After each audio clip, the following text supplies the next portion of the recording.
ملک الموت حضرت اسرائیل علیہ السلام جو روزانہ ہزاروں لوگوں کی روح قبض کرتے ہیں، اور جس انسان کی وہ روح قبض کر لیا کرتے ہیں پھر وہ مردہ ہو جایا کرتا ہے، ہزاروں انسانوں کی روزانہ روح قبض کرتے ہیں حضرت اسرائیل علیہ السلام، جن کو اللہ رب العزت نے روح قبض کرنے پر مقرر فرمایا ہے۔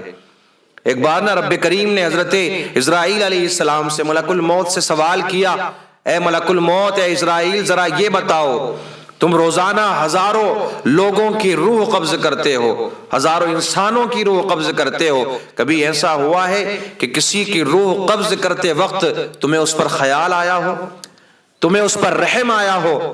کیونکہ نہ جانے کتنے لوگ ایسے ہوتے ہیں ان کی تم روح قبض کرنے کے لیے جاتے ہو کہ جو باپ کے اکیلے ہوتے ہیں، کتنے ایسے ہوتے ہیں کہ جن کا ان کے بعد میں ان کی اولاد کا، ان کے بچوں کا کوئی سہارا نہیں ہوتا۔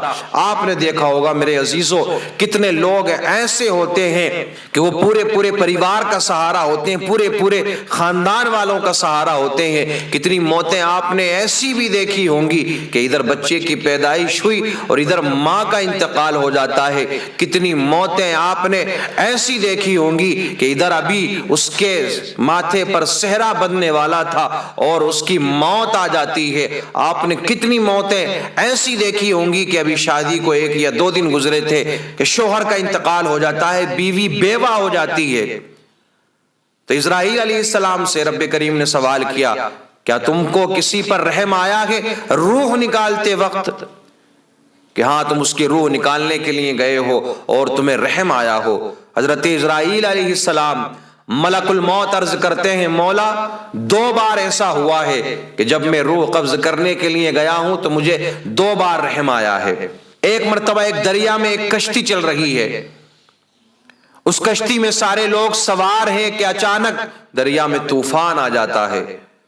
ایسا طوفان آیا کہ ساری کشتی کے پٹلے ٹوٹ کر کے ادھر ادھر چلے جاتے ہیں۔ اسی کشتی میں ایک حاملہ عورت بھی سوار تھی، پریگنینٹ عورت بھی اسی کشتی میں سوار تھی۔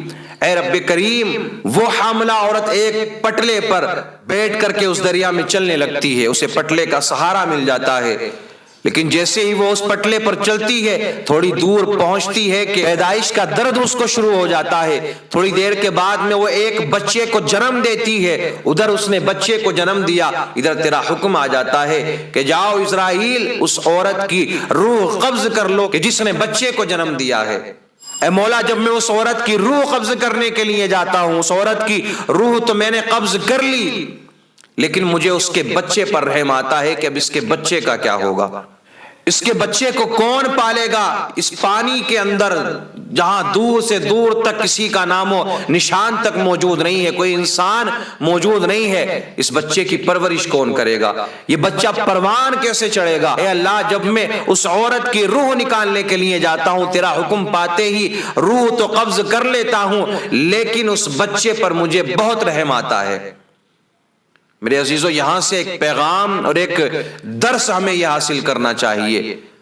آج معاشرے کے اندر یہ چیز بھی عام ہو چکی ہے، ابورشن کرانے والا معاملہ، بچوں کو گرانے والا معاملہ ایک عام طور سے یہ معاشرے میں چل رہا ہے۔ لوگوں نے اس کو کھیل سمجھ لیا ہے۔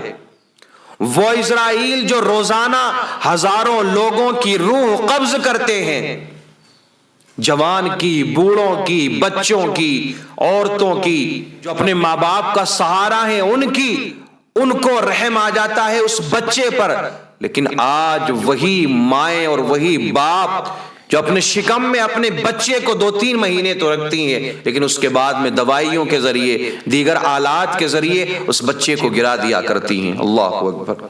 کیا تمہیں اپنی اولاد پر رحم نہیں آتا؟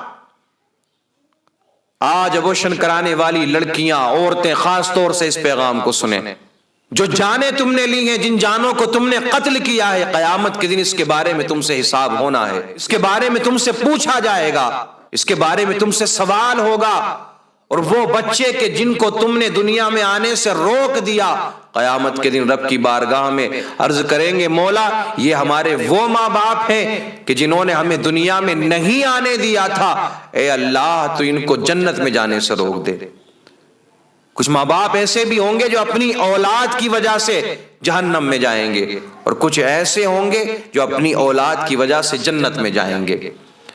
جو اپنی اولاد کی وجہ سے جہنم میں جائیں گے وہ ماں باپ ہوں گے، وہ پیرنٹس ہوں گے کہ جو اپنے بچے کو دنیا میں آنے سے پہلے ہی دوائیوں کے ذریعے اور دیگر ٹیکنالوجی کے ذریعے گرا دیا کرتے ہیں، اور جو اپنے بچوں کی وجہ سے جنت میں جائیں گے، جنت میں جو مائیں جائیں گی وہ مائیں ہوں گی جن کے بچے پیدا ہوتے ہی انتقال کر جاتے ہیں۔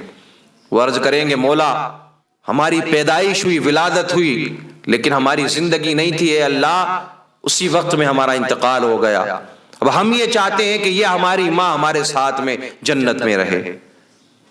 تو وہ ماں باپ، وہ پیرنٹس اپنے بچوں کی وجہ سے جنت میں جائیں گے، اللہ ان کے بچوں کے صدقے میں ان کی مغفرت فرمائے گا کہ جن کے بچے بچپنے میں ہی انتقال کر جاتے ہیں۔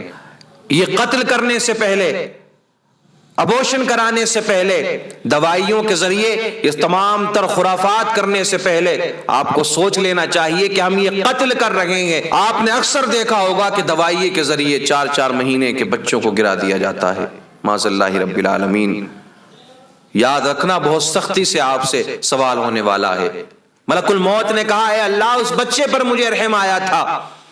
رب کریم نے سوال کیا اے ملک الموت، اے اسرائیل ذرا یہ بتاؤ کہ دوسری بار تمہیں کب رحم آیا اور کس پر رحم آیا؟ ملک الموت حضرت اسرائیل علیہ السلام عرض کرتے ہیں مولا دوسری مرتبہ مجھے شداد پر رحم آیا تھا جب میں اس کی روح قبض کرنے کے لیے گیا تھا۔ شداد کون؟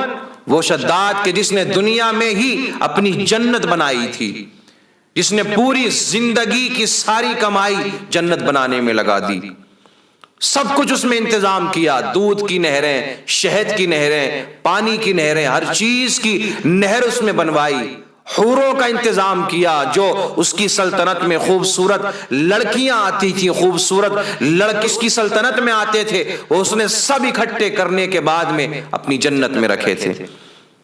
پوری زندگی کی کمائی اس نے اپنی جنت بنانے میں لگا دی۔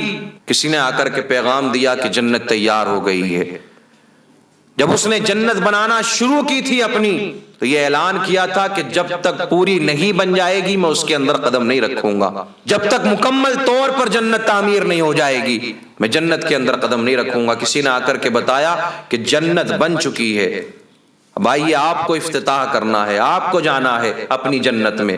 بڑی شان و شوکت کے ساتھ میں شداد چلا، جیسے ہی جنت کے اپنی جنت کے دروازے کے قریب پہنچا، ایک پیر اندر تھا، ایک پیر جنت کے دروازے کے باہر تھا۔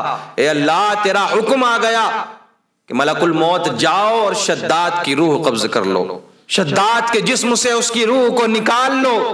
مولا تیرا حکم پاتے ہی میں شداد کی روح قبض کرنے کے لیے جاتا ہوں۔ جیسے ہی میں اس کی روح قبض کرنے کے لیے پہنچا، شداد کہتا ہے کہ تھوڑی سی مجھے مہلت دے دو، میں نے پوری زندگی کی کمائی اس جنت کو بنانے میں لگا دی ہے، میں نے سارا کچھ اس کے اوپر لگا دیا ہے، میں نے اپنی ساری کمائی جنت بنانے میں لگا دی ہے، ساری زندگی میں نے اسی پر خرچ کر دی ہے، بس مجھے اتنی مہلت دے دو کہ میں اس کو دیکھ کر کے آ جاؤں۔ اے اللہ تیرا حکم تھا، اور یہ بات حقیقت ہے کہ جس کی موت جس وقت میں لکھ دی گئی ہے اسی وقت میں آنی ہے۔ اذا جاء اجلها لا يستاخرون ساعة ولا يستقدمون، جب آپ کی موت کا وقت آ جاتا ہے، وہ ساتھ آ جاتی ہے تو نہ ایک سیکنڈ آگے ہوتا ہے نہ ایک سیکنڈ پیچھے ہوتا ہے، بلکہ جس وقت میں جس حالت میں لکھ دی گئی ہے اسی حالت میں آنی ہے۔